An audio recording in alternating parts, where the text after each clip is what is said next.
is Rachel. I'm a homeschool mom to 2 boys, grades 3rd and 5th. In today's video, I will be sharing 3 homeschool resources that I have made and will have available on my Etsy account. So it feels weird and awkward and uncomfortable to sort of put yourself out there a little bit. I do enjoy trying to put together resources for my own kiddos and then make them shareable for other people. And so this is what this video is going to be about. I have 3 different things. I will go ahead and put chapters down below and link everything down on the bottom.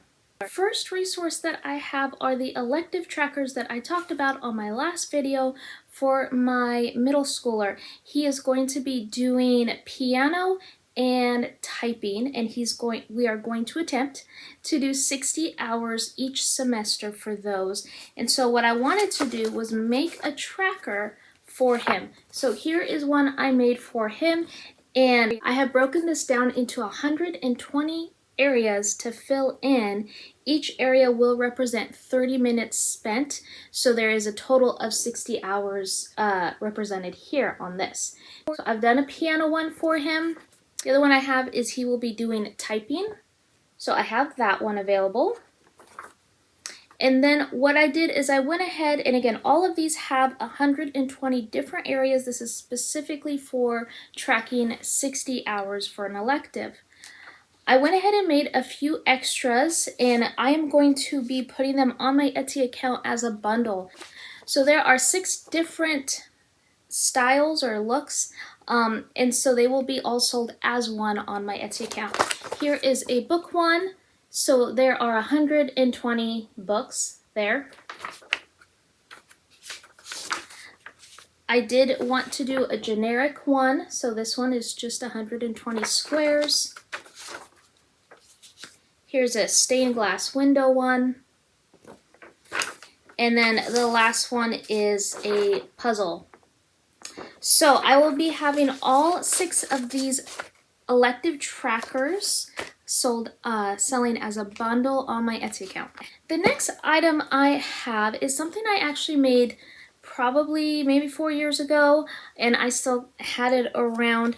There was a period of our homeschool where we were part of a co-op, and one year I was a tutor, and so at the end of our school year I put together little gifties for my students, one of which, and it was the year of 2020, and so I was trying to come up with something to maybe help fill in the days. What I made was a 100 drawing prompt for the kids. And so I have my drawing prompt available. There are 100 items here, and some of these do kind of build on each other. For example, one says, on day 62, draw a pirate. Day 63, draw his ship. Day 64, draw his animal sidekick. Is it a parrot, a monkey, or something else? Day 65, they just found treasure. What does it look like? And so some of these do kind of build upon each other. But what I did, I have these here, and then I have my kids from 4 years ago. Again, I have been color coding my kids forever.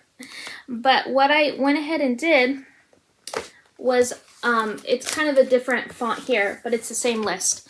I just cut it out and I taped it to the inside of this here. And then I went ahead and I numbered all the pages.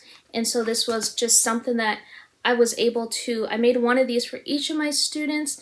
And so this was something that they could just work on throughout the summer. So there are 100 drawing prompts here for you, for the kids. And then you can do them all at once or all in one sitting. I was pulling these out to do this video, and my younger son, I think he was 3 or 4 when he did these, and so he wanted to redo it. So he has been working on redoing his, because he still has a lot of room here in this notebook. So this is just kind of a fun thing. So a 100 drawing prompt for your kids. So this will be sold on my Etsy account. All right, so the last thing is a bigger thing. I don't know why it's so awkward to talk about. I don't know, but I really, really wanted my children to love and appreciate the Harry Potter books. I grew up reading them as a kid, and so what I decided to do, I was looking for literature guides for Harry Potter, the first book, and I just couldn't find any that were what I was looking for, so I made my own, and it is on my Etsy account. So I'm going to show you what it is. Here it is. It is, I think it's about 86 pages total. And the point of this, I made this with my kids in mind, for it to be something fun.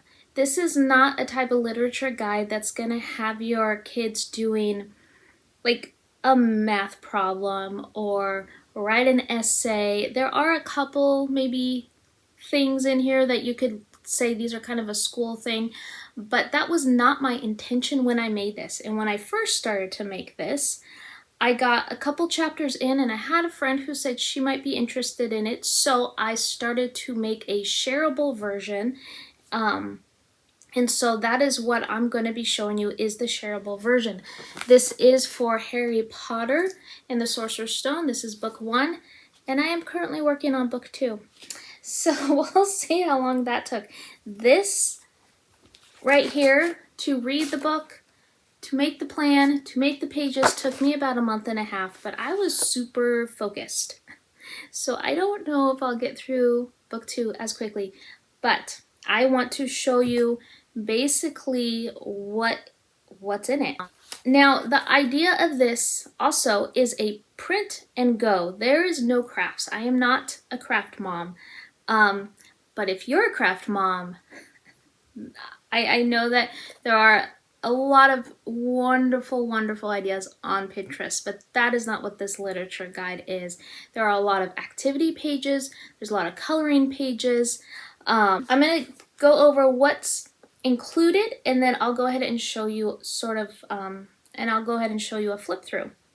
So I have, at the very beginning here, I have sort of a welcome to the literature guide, the point of it, how to use it, supplies needed. There is nothing that you will need that is probably not already in your house. I have listed what is in this guide. So I have a teacher's guide per chapter. I have student pages per chapter. I have blank character, setting, animal, and creature pages. I'll go into those in a minute. All the activity sheets and the prompts, the coloring pages, answer keys when needed. I also have what I have called dig deeper ideas. Some parents will want kind of more school involved. That was not my goal here with my kids. This was just, let's love and enjoy this story. But I know that some parents might want that, so with each chapter I do have what's called a dig deeper idea, for an idea of something if you want your older kids to do a little bit more. And then I also have ideas for the conclusion of the book. I've also added ideas if you want to purchase optional items on your own through Amazon or wherever, just if you want to add a little pizzazz and magic and fun. There have been, not all chapters, but some of the chapters have what I'm calling optional ideas, optional items. And it's something that I've sort of just surprised my kids with. It's not every chapter because I didn't want them to expect it with every chapter. It's just a couple of them, and I'll share what those are as well. The next thing I have here are the teacher guide and the student pages. And I will do a flip through of those, and then ideas for the conclusion page, and then we get into the activity sheets and the coloring pages that I've made, as well as book conclusion ideas. So why don't I go ahead and flip this around and I will do a flip through. Okay, here we go. Here is, I think it's 86 pages, but here's what comes in the literature guide. And start with a welcome from me and talking about it. Supplies needed, what's included, how to set up this guide before you begin, and then the optional items if those are things that you want to include. and then notes for your ideas. Now, when I first was making this, I was not planning on, I didn't have the idea of making this shareable. So this how to set up your guide is explaining how to you do it in a 3-ring binder. That's what I have here with my kids. I have my blue kid and my green kid. And so before you begin is talking about making your own cover sheet here. And it talks about the different tabs to have. And so that is kind of what this is sort of implying. The next sheets are, I'm going to actually set aside the activity sheets for a moment. These are the teacher guide and the student pages. So every single chapter will have the teacher's guide as well as the student pages. So here is chapter 1, for example. Now, what I've done here is I have an order of events. So this is to help your kid pay attention while you're reading the book. My kids already know the Harry Potter books up through book 4. And so if this was a new story to them, I probably would hold off giving them these while I'm reading because you're going to get some spoilers here. Here on the teacher's guide, I do have the answer key for the order of events. And then what I have is I have 2 to 3 questions on the student pages as well. If there is an answer required, it will be shown here on your teacher's guide, but some questions are opinion questions to get them thinking and talking, and so the answers obviously won't be there. And then here on the teacher's guide, I have the other items that I have set up for this chapter. Now, with anything, when you're doing something with your kiddos, you take what you want and you leave the rest. And so let me kind of go over some of the ideas of what these things are. One of these items is called a character page. Now, all the chapters are going to either point out a specific character, a setting, or an animal or a creature from the chapter. So I have these blank pages here, and you would print off how many you need per chapter. So these are going to be ones you're going to be reprinting off if it's something that you are hoping to incorporate with your literature guide. The idea behind this, for example, is to build on these throughout the story. So as you get more information, I have been encouraging my kids to bring these items back out each chapter and just see, hey, is there anything you want to add? Is there something more to Hermione Granger that you want to add about her, more details you learned about her? And so that is the idea. I believe in chapter 2, the settings page is Privet Drive. So much happens at that setting, but you only get about 1 or 2 chapters per book about it, but it's really an important location in the story. So these will be things that you'll want to print off as you go if you're choosing to use these. Next, I'm going to let you know what coloring sheets or activity sheets that I have prepared for this. And then one of them is Hagrid, and we have little baby Harry there, and I have added what chapter that this is supposed to go to on the top. So this is just a coloring page I made. The other activity here is you are to draw. Here it says 4-step, but I suppose I have a few more than 4 steps. But a process of a cat turning into Professor McGonagall. I have it labeled here as well as written here what I have prepared, but you go ahead and only use what you want to use. Now, if I have an optional item idea, I will put it here. For this particular chapter, it was lemon drops. So in the chapter when Dumbledore offers one to McGonagall, I tossed 1 lemon drop to my kids, and they found it so surprising that I would just toss them a lemon drop. But I did it at the moment that Dumbledore offers one to Professor McGonagall. So it's not needed, it's not necessary, it's just a little bit of added fun. And then again, each chapter is going to have a dig deeper idea. This is if you want a little bit more school in this literature guide. These are just ideas if you want to use them. So here is chapter 1. I'm going to go ahead and show you a few chapters here. here I have what chapter 2 is. So we have the student pages, the order of events with the answers here in your teacher's guide, the 3 questions with answers, and then here the character page I have here is Harry Potter and Dudley Dursley. I have some activities here, and I think I'll go through all the activity sheets. I probably won't go through all of these ones, but I'll show you what's in all the coloring pages and activity sheets. So I have these for every single chapter. There are 17 chapters in book 1. I realize I started a project and the books only get bigger. So this is going to be a huge project. We'll see if I get through all of it, but I am going to try. I will say, when it comes to the optional items, the most over the top is what I'm calling it. Optional item I have is a birthday cake, and this is for chapter 4, The Keeper of the Keys, when Hagrid presents a birthday cake to Harry. I had bought one at Walmart, and I had a birthday cake that said Happy Birthday Harry, and I presented it to them when Harry got his cake, and that was maybe the most exciting moment of my kids' lives. So but the dig deeper idea that I had for this one is for your student to actually bake and decorate the birthday cake for Harry all by themselves. There are 2 chapters, I believe, where the dig deeper is have the student come up with their own extra assignment for this chapter. So this starts in chapter 6, and I think there's one more chapter where I do that, and that is to kind of help promote your kids to kind of think an added assignment that they could come up. It kind of might be fun to see what they come up with. So I have these teacher guides, student pages for all the chapters, and then at the very end, I do have ideas for conclusion pages. So these are things that you could decide if you want to do with your students. We will definitely be doing, we are almost done with this whole literature guide, and we will definitely be doing the movie, comparing the movie to the book.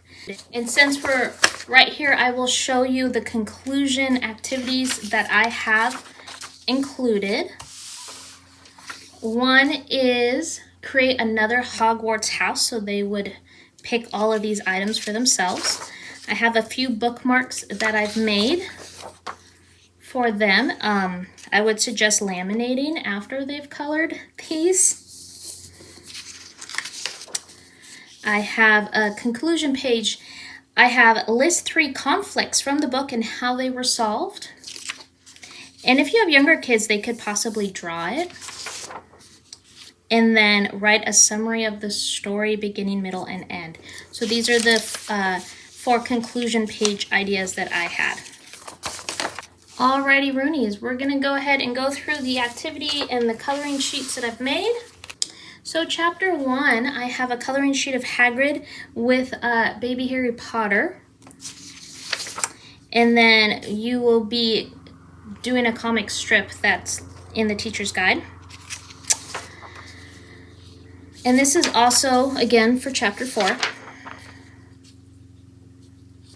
Chapter 3, Harry gets some letters with the seal on it. And so I have a couple options here of the seal if you need a simpler one. Chapter 4, Hagrid has a whole bunch of stuff that just kind of, he keeps pulling out of his pocket. And so I drew his coat and suggested the kids write what they would keep in the coat if it was theirs. Chapter 5 is Diagon Alley, so they're going to make their own storefront, and also they can work a little bit deeper with the wizard money and price some things out if they like. Coming up with your own every flavored beans. And then here's a coloring sheet for getting to the castle. Now, my kids have had their Hogwarts house picked for years. So I don't have any sorting activities other than with this.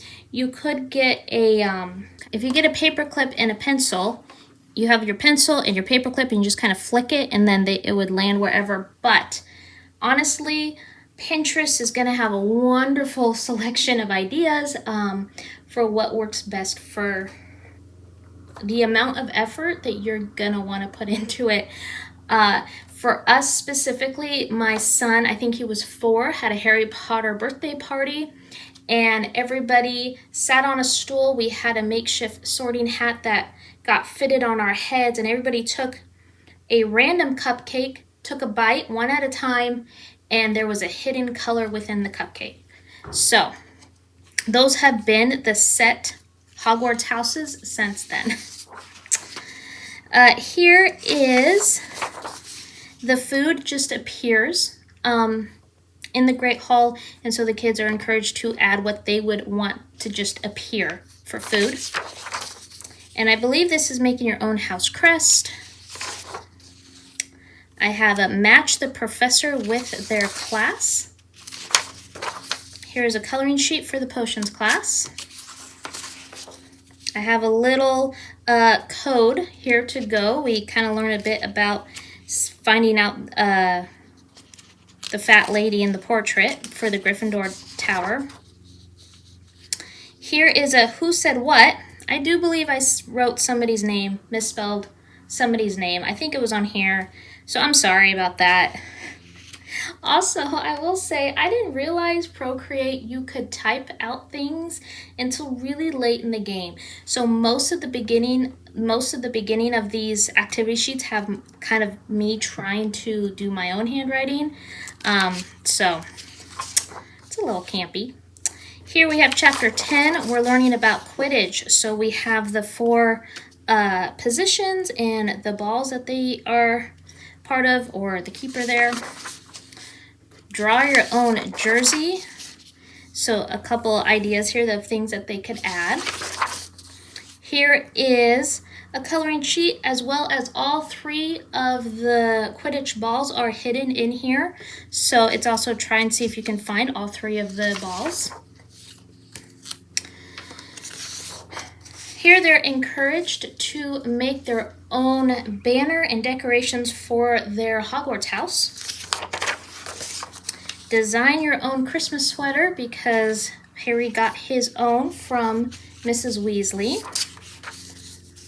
And then the Christmas one has the Christmas crackers, which this was kind of fun. This was one of the optional ideas or optional items I got my kids. They've never had the Christmas crackers before. They're these kind of things that you kind of pull and they pop. So they had some magical ones. So your student is encouraged to add what they would find fun coming out of a Christmas cracker. Here I have another Quidditch coloring sheet. I have a word search that I did, and then as well as the answer key. This chapter is where Norbert the dragon is taken by Charlie, Ron's brother. And so they are to map out the journey from UK to Romania. So I have this map of Europe. Now, I did write a note in there that if for any reason you want to use this Europe map for something else, that's fine, but it does not have all of Europe. You'll notice I don't have any of the countries that go up here. So just so you know, this is not the full map. This was just specifically UK to Romania, but that was for this one. Here's a coloring activity sheet. Draw a background around Norbert. I have a roll a story in the Forbidden Forest, and this is the most elaborate item you will need for supplies, which is a 6-sided die. We have the Hogwarts house points. Here I have a coloring pages kind of going over the different items that Harry, Ron, and Hermione needed to go through. So here your students are asked if they can properly put the chess pieces where they belong. They could either cut these out or draw them in. It's also if you want to draw Harry, Ron, and Hermione as their different characters that they were. Now, I didn't know if having this gray color would mess up any printers, so I have the same item, but without the gray marks, in case that is helpful. This might have been the hardest part of this whole literature guide. This took forever. So I hope it works out. I think it worked out, but this took so much time to try to figure out. So I have an activity here for chapter 17 for the mirror. Now at the very end of chapter 17, there is a decorate the Great Hall with the Gryffindor colors. I made up a coloring sheet. I kind of took some of the details that I found in the book and kind of what it would look like at the hospital room for Harry. And then what I attempted to do, if you want, is sort of make an escape room. So there are going to be 7 tasks for the 7 things that Harry had to go through. So here we have a code here for Fluffy. We have a maze, which also was quite difficult to come up with for the vines. So here's another code here for the troll. On this particular one, all of these pictures all start with the same number. For example, pizza, pumpkin, puzzle. So if you get a 3C, you would do a P here on the bottom. And I came up with all these jokes on my own, so I hope that they are winners. Now this is the logic problem from Professor Snape. There are a couple ways that this could work out. So if you look online, you might see another one simply because there aren't pictures in the book. And so some of these can kind of be in different order. However, this is one of those options. So you might find a different one. But here I do have the answer key. And then task 7. Here we have a crossword. So here is, again, just a quick overview. We have the welcome, supplies, how to do this. We have the teacher and the student pages. For each chapter, we have these setting page, setting, animal, creature, and the character page. I have ideas for conclusion after you have finished the book, as well as a few activities here to do. And then the big old stack of activities and coloring sheets. All right, so thank you for watching all that. If any of this sounds like it'd be helpful for you, go ahead and follow the link below to my Etsy account. With my Harry Potter literature guide, I wrote a longer explanation on I have a blog. It has one post. It's about this. I will link that as well if you have any questions about the literature guide. It'll probably be answered on there. It's kind of meant to read after you've purchased the literature guide, so reading that blog may not make sense unless you have it in hand. But if you have any questions, let me know. I am working on Harry Potter 2, the literature guide. I have another project that I'm working on that will be worksheet pages for architecture, for the architecture elective that I'm doing with my son. And then I have another kind of a larger project that I haven't fully committed to yet, but it's a resource for some homeschool families. So as these come available, as I finish these projects, I will go ahead and share them with you and add them to my Etsy account. So if you have any questions, let me know. Thank you for watching, and I will see you on the next video. Okay, thanks. Bye.